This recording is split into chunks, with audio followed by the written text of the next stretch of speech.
Bismillahirrahmanirrahim. Assalamualaikum warahmatullahi wabarakatuh. Nah, bertemu lagi dengan Ibu dalam materi selanjutnya, yaitu tentang sistem periodik unsur. Nah, di mana sistem periodik unsur ini adalah suatu yang akan sangat kita perlukan dari awal sampai akhir dalam materi kimia.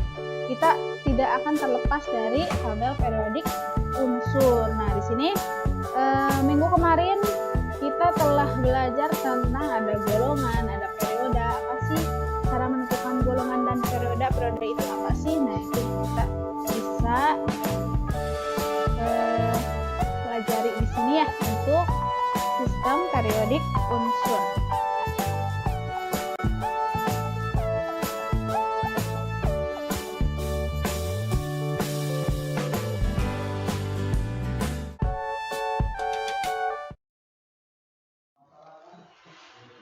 Nah, kurang lebih tabel periodik unsur itu seperti ini. Jadi, nah ini belum ada keterangannya ya. Jadi, semua unsur dituliskan di dalam tabel periodik unsur. Nah, ini disusun berdasarkan kemiripan sifatnya. Ada yang disebut dengan golongan, ada yang disebut dengan perioda, kemudian ini merupakan singkatan. Nah, dalam penulisan tabel periodik unsur, jadi biasanya huruf depannya itu adalah besar, tetapi jika ada dua, contohnya NA, nah yang keduanya kecil. Nah, biasanya seperti itu ya. Kalau hanya satu saja, berarti huruf kapital saja. Tetapi kalau ada dua, contohnya NA, LI, nah untuk huruf keduanya biasanya tidak kapital. Ini contoh dari tabel periodik. Nah, kita akan bahas tabel periodik ini seperti apa. Kita mulai dari perkembangan sistem periodik. Nah, perkembangan ada yang disebut dengan tabel periodik, ada yang menyebutnya sistem periodik. Nah, yang pertama ada yang disebut dengan triade Dobereiner. Nah, itu nama penemunya adalah Johann W. Dobereiner. Nah, pada tahun 1829. Kemudian dikembangkan lagi oleh yang kedua dari Octave Newlands. Octave Newlands ini pada tahun 1865. Jadi kurang lebih berapa tahun ya? 30 tahunan ya, 30 tahunan. Itu berkembang tabel periodik itu. Kemudian ada lagi yang ketiga, yaitu dari sistem periodik Mendeleev. Nah, Mendeleev ini berada pada tahun 1869. Jadi dikembangkannya lebih cepat ya. Tadinya 1865, sekarang 1869. Dan yang terakhir yang sering kita gunakan yaitu SPU modern. Penemunya adalah H.G. Moseley ya, pada tahun 1915. Nah, sampai sekarang ada lagi perkembangan tidak terlalu signifikan, jadi mungkin perbedaannya hanya di penambahan jumlah unsur saja. Nah, kita mulai yang pertama, yaitu menurut triade Dobereiner ya. Nah, pada tahun 1817, seorang kimiawan asal Jerman namanya Dobereiner berhasil mengelompokkan unsur-unsur berdasarkan kenaikan massa dan kesamaan sifatnya. Nah, di sini karena sifat-sifatnya sama, maka dikelompokkan asalnya tidak ada tabel periodik. Jadi ada unsur-unsur tetapi belum tersusun. Nah, di sini disusun setiap kelompok terdiri dari 3 unsur. Jadi kelompoknya itu ada 3 saja. Nah, kalau sekarang kan banyak. Nah, hanya terdiri dari 3 unsur. Itulah mengapa penemuannya dikenal sebagai, hukumnya di sini, atau nama tabel periodiknya adalah triade Dobereiner. Penemunya Dobereiner dan setiap kelompoknya hanya terdiri dari 3 unsur. Nah, ketentuan dari triade ini adalah massa unsur yang di tengah merupakan rata-rata unsur awal dan akhir. Jadi nanti ada unsur awal, ada unsur akhir. Jika dijumlahkan, maka hasilnya adalah massa unsur yang di tengah. Sebagai contoh,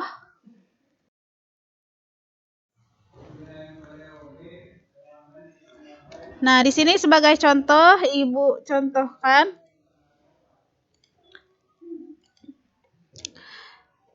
contoh yang triade 1, triade 2, triade 3, triade sampai triade 5 ya. Nah, massa yang pertama kemudian ditambahkan dengan massa yang kedua di sini K.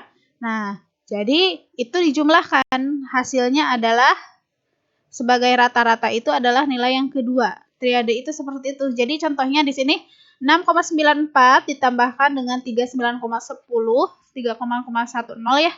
Kemudian ditambahkan dibagi 2 hasilnya 22,99. Mungkin tidak terlalu bulat tetapi kurang lebih nilainya seperti itu. Kemudian ya, triade yang kedua, silahkan coba saja di rumah. Untuk kalsium nomor massanya 40,1 ditambahkan 137,3 kemudian dibagi 2 hasilnya kurang lebih 87,62 ya. Nah, di sini jadi berdasarkan hukum triade, jadi ketika nomor massa dari nomor 1 dengan nomor 3 ditambahkan kemudian dibagi 2, maka hasilnya adalah di sini. Nah, maka hasilnya adalah yang tengah atau yang kedua ketika dirata-ratakannya. Jadi mengerti sampai sana. Silakan coba saja di rumah. Ketika nomor 1 ditambahkan dengan nomor 3 hasilnya, kemudian dirata-ratakan hasilnya adalah nomor 2. Itu salah satu contoh penemuan dari perkembangan sistem periodik unsur dari model triade Dobereiner ya. Nah, di sini hukumnya oktav. Oktav Newlands. Jelas ya penemunya adalah Newlands. Tapi di sini ada kata oktav. Nah, oktav itu biasanya kalian dengar di mana coba? Biasanya didengar di dalam nada ya. Iya betul, ya oktav. Katanya suaranya.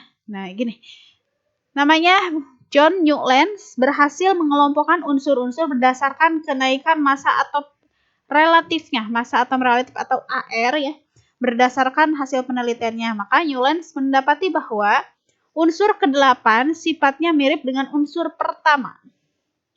Nah, perlu diingat unsur ke-8 itu mirip dengan unsur yang pertama, unsur ke-9 mirip dengan unsur yang ke-2 dan seterusnya. Jadi, kenapa oktav? Karena pengulangannya biasanya ke yang ke-8. Jadi ya kalau 1 ke-8, kalau 2 ke-9, pengulangannya itu sama seperti nada.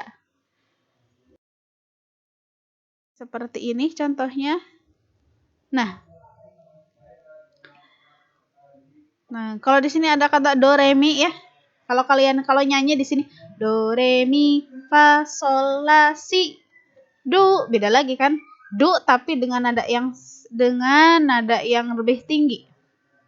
Nah, jadi 1, 2, 3, 4, 5, 6, 7. 7, kemudian yang ke-8, yang F ini sama dengan yang ke-1. Yang ke-9 sama dengan yang ke-2. Kemudian yang ke-10 sama dengan yang ke-3. Begitu seterusnya. Jadi, ini akan menghasilkan hukum oktav Newlands. Jadi, oktav itu ada pengulangan di yang ke-8. Nah, jadi sama seperti tangga nada. Jadi do, re, mi, fa, sol, la, si, do. Balik lagi ke do. Kalau re berarti sama dengan re. Kalau mi sama dengan mi. Nah, ini. Nah, jadi ada 1, 2, 3. Jadi sudah ada banyak. Jadi tidak hanya 3. Kalau tadi itu hanya 3 unsur. 3 unsur, 3 unsur. Tetapi kalau menurut oktav Newlands, ini sudah banyak nih. Sudah hampir menyerupai tabel periodik yang modern. Tapi masih belum lengkap ya. Nah, yang ketiga itu adalah Mendeleev. Nah, di sini Mendeleev adalah seorang ilmuwan Rusia ya. Yang berdasarkan massa atomnya akan menghasilkan pengulangan sifat secara periodik. Pernyataan ini dikenal sebagai periodik unsur pada tahun 1871. Nah, yang Mendeleev ini berhasil menerbitkan tabel periodik unsur dengan lajur tegak disebut golongan dan lajur mendatar disebut perioda. Jadi menurut Mendeleev bahwa tabel periodik itu sudah ada golongannya. Ini golongan apa, kemudian ada periodanya. Nah, jadi Mendeleev membuat daftar ini berdasarkan pada sifat fisis dan sifat kimia yang dihubungkan dengan massa atom unsur. Nah, jadi ditekankan lagi sifat unsur merupakan fungsi periodik dari massa atom. Jadi sifatnya nanti akan berpengaruh ke massa atomnya. Nah, contohnya menurut Mendeleev.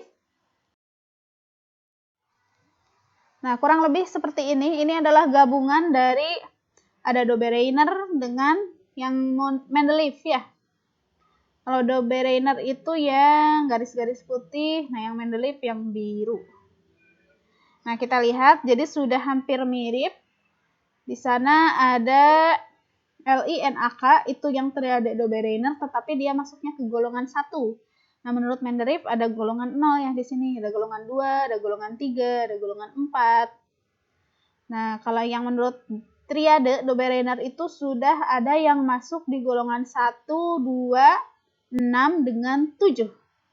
Itu menurut triade. Nah, ini berarti tidak terlalu berbeda ya, jadi bisa dimasukkan ke sini. Nah, kemudian ini biasa juga disebut dengan tabel periodik yang pendek ya, versi pendeknya. Nah, sebelum ke tabel periodik yang modern. Jadi, ini udah agak mirip dengan yang modern ya. Jadi, sudah ada golongannya, sudah ada periodenya, cuman belum lengkap untuk semuanya. Nah, sekarang yang terakhir. Yang terakhir adalah sistem periodik unsur modern. Nah, ini milik Moseley, terdiri dari 2 lajur, yaitu lajur datar yang disebut dengan perioda, dan lajur tegak atau golongan. Ya, sama seperti yang tadi, cuman lebih dikembangkan lagi. Tabel periodik Moseley inilah yang biasa kamu gunakan dalam pelajaran kimia. Ini yang akan digunakan. Perioda menunjukkan banyaknya kulit yang terisi dari elektron, artinya nomor periode sama dengan nomor jumlah kulitnya. Jumlah periode yang ada di tabel periodik itu adalah 7. Nah, kita lihat ada periode 1, periode 2, periode 3, kemudian yang lainnya. Nah, kita langsung saja ya ke ini gambarnya. Nah, kita jelaskan sambil melihat gambarnya. Di sini ada yang disebut dengan golongan ya, ada golongan 1A, kemudian ada golongan 2A. Nah, kemudian kita terpisahkan oleh golongan B. B itu dimulai dari 3B, 4B, 5B, 6B, 7B, 8B. Nah, yang ini 1B, 2B-nya ada di lajur sebelah kanan. Nah, kemudian disambung lagi dengan golongan A, dimulai dari 3A sampai dengan 8A. Nah, kita lihat, kalau yang bawah ini, dari yang 57 sampai 71 itu namanya adalah lantanida. Kemudian kalau yang 89 sampai 103 itu adalah aktinida. Sebetulnya ini ada di periode ke-7 ya. Periode ke-7 itu periode yang paling bawah. Jadi di sini seharusnya dimasukkan di sini tetapi tidak bisa masuk karena terlalu panjang. Nah, makanya disimpannya di bawah. Ini berarti periode ke-6, yang ini berarti periode ke-7. Nah, kita mulai dari golongan 1A. Golongan 1A minimal kalian harus tahu namanya untuk golongan 1A, 2A, 3A. Nah, caranya boleh disingkat ya. Boleh disingkat. Contohnya kalau 1A, kalian boleh disingkat jadi Haji Lina Kawin Rebo CS Freddy. Itu untuk golongan 1A. Nah, jadi boleh lagi kita ulang. Nah, untuk golongan 1A penyingkatannya Haji Lina Kawin Rebo CS Freddy. Supaya lebih mudah mengingatnya. Kemudian contohnya untuk 2A, nah cara mengingatnya, kalau ibu seperti ini, kalian boleh membuat sendiri ya. Beli mangga, cari sirsak, bawa rambutan. Itu untuk golongan 2A. Jadi beli mangga, cari sirsak, bawa rambutan. Contoh lagi untuk 3A. Bang Ali nggak ingin telat ya. Nah, itu bisa dibacakan seperti itu. Contohnya untuk 4A, Chelsea 3 seneng peuyeum Bandung ya. Nah, itu. Nah, sekarang kita lihat berdasarkan warnanya. Nah, warnanya ini yang warna pink yang ini, nih, ini disebut dengan alkali tanah. Alkali. Yang merah ini alkali. Kemudian kalau yang orange ini adalah alkali tanah. Jadi logam alkali. Logam alkali itu ada 2, yang 1A dengan yang 2A. Kalau yang 1A disebut dengan logam alkali, kalau yang 2A disebut dengan alkali tanah. Kalau ini bahasanya bahasa Inggris ya. Alkali metal atau logam alkali atau alkali earth. Alkali tanah ya. Nah, kemudian ada yang disebut transisi metal. Transisi metal itu adalah logam transisi. Logam transisi ini yang warna apa ini? Ya, warna hampir sama dengan semi metal ya. Nah, jadi yang golongan B itu kebanyakan adalah logam transisi. Nah, logam transisi ini di sini yang golongan B dari mulai 3B sampai dengan 2B sampai dengan 8 ya.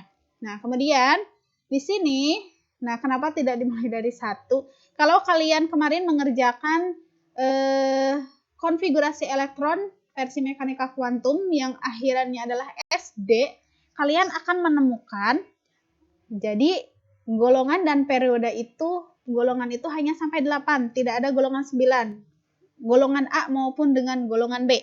Nah, jadi untuk yang contohnya ketika kalian tambahkan 4S2 dengan 3D10 itu kan jadi 12. Kalau 12 nanti masuknya ke golongan 2B. Ya, kalau 12 masuknya ke golongan 2B. Kemudian kalau contohnya 4S2 3D9 berarti itu kan 11. Kalau 11 masuknya ke golongan 1B. Nah, Bu bagaimana dengan yang 9 dan 10 masuknya kemana? Nah, masuknya ke golongan 8B. Ketika ditambahkan orbital S dengan orbital D dan jumlahnya itu adalah 8, 9, atau 10. Nah, 8, 9, 10. Maka masuknya golongannya adalah golongan 8B. Ya, jadi ketika kalian bingung nanti, Bu, ini ketika ditambahkan kok jumlahnya jadi 9, masuknya kalau 9 adalah golongan 8B. Kalau 10 juga masuknya ke golongan 8B. Tetapi kalau 11 masuknya ke golongan 1B. Nah, untuk yang 3B, 4B, 5B, 6B itu normal ya. Kalau dijumlahkan ya 4, 5, 6, 7. Nah, ini untuk logam transisi ya. Nah, logam transisi ini adalah masuknya semua ke golongan B. Nah, sekarang ada lagi yang semi metal. Semi metal itu artinya dia masuknya ke semi logam. Semi logam. Nah, di sini ada B, SI, G, AS, SB, TE dengan PO. Nah, kalau semi metal berarti dia bisa dua sifat. Dia bisa bersifat logam ataupun non logam. Untuk golongan semi metal yang warna kuning agak kehijau-hijauan. Kemudian untuk yang non metal. Non metal itu warnanya warna ini kurang lebih. Nah, di sini adanya CNPOSSE. Ini adalah non logam. Nah, atau kalau bahasa Inggrisnya non metal. Kemudian ada yang ini halogen. Halogen itu adalah semua golongan 7A. FClBrI ATUUS ya. Jadi kalau yang golongan 7A itu biasanya disebut dengan golongan halogen.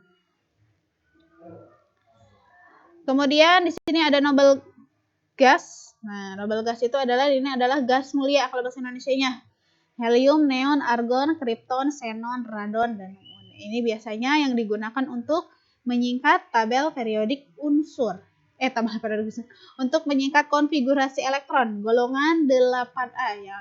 Nomor atomnya 2, 10, 18, 36, 54 ya. Mengapa disebut dia gas mulia? Karena konfigurasinya sudah pas semuanya. Kemudian mereka bisa berdiri sendiri tanpa harus berikatan dengan orang lain. Jadi ketika kalian sudah sempurna, kalian tidak akan merasa butuh pasangan. Kalian pasti sudah nyaman dengan sendirinya. Itu contohnya ya. Berarti kalian termasuk ke dalam gas mulia. Tuh, kalau di dalam kimia diilustrasikannya kurang lebih seperti itu. Dan ini ada lantanida, ya tadi udah dibahas ya, lantanida. Kemudian ada aktinida. Ini pada periode ke-6 dan pada periode ke-7. Nah, itu tabel periodik yang modern yang sekarang. Jadi disusun biasanya berdasarkan kemiripan sifat. Sifatnya sifat apa, Bu? Maksudnya sifatnya ada sifat logam, ada sifat non logam, kemudian ada halogen, kemudian ada aktinida, lantanida. Nah, nanti pertemuan selanjutnya kita akan membahas tentang sifat keperiodikan unsur. Jadi dari periodik unsur ini mana contohnya yang tingkat oksidasinya lebih tinggi atau rendah, mana jari-jari atomnya yang lebih tinggi atau lebih rendah. Itu akan kita bahas di pelajaran selanjutnya. Nah, ini untuk perkembangan periodik unsur mungkin hanya. Kemudian yang terakhir untuk tugasnya sekarang mudah saja ya. Tugasnya silahkan buat singkatan untuk golongan 1A sampai golongan 8A. Singkatan golongan 1A sampai 8A. Contohnya seperti yang tadi. Jadi golongan 1A itu Haji Lina kawin rebo CS Freddy. Kemudian golongan 2A beli mangga cari sinak bawa rambutan. Dan jangan hanya ditulis saja, dihafalkan. Jadi kalian harus tahu golongan 1A itu unsurnya apa aja. Haji Lina kawin rebo CS Freddy. Nanti juga kalian akan terbiasa ketika sudah biasa menggunakannya. Ini golongan, ini golongan 4, ini golongan 3, ini golongan 5 ya. Mudah-mudahan materi bisa dicerna dengan baik ya. Untuk pertemuan kali ini tidak sulit sebetulnya, hanya kalian harus mengetahui mana golongan 1A, 2A, 3A, 4A dengan cara membuat singkatannya. Silahkan untuk tugasnya bisa diupload di Google Classroom. Terima kasih. Wassalamualaikum warahmatullahi wabarakatuh.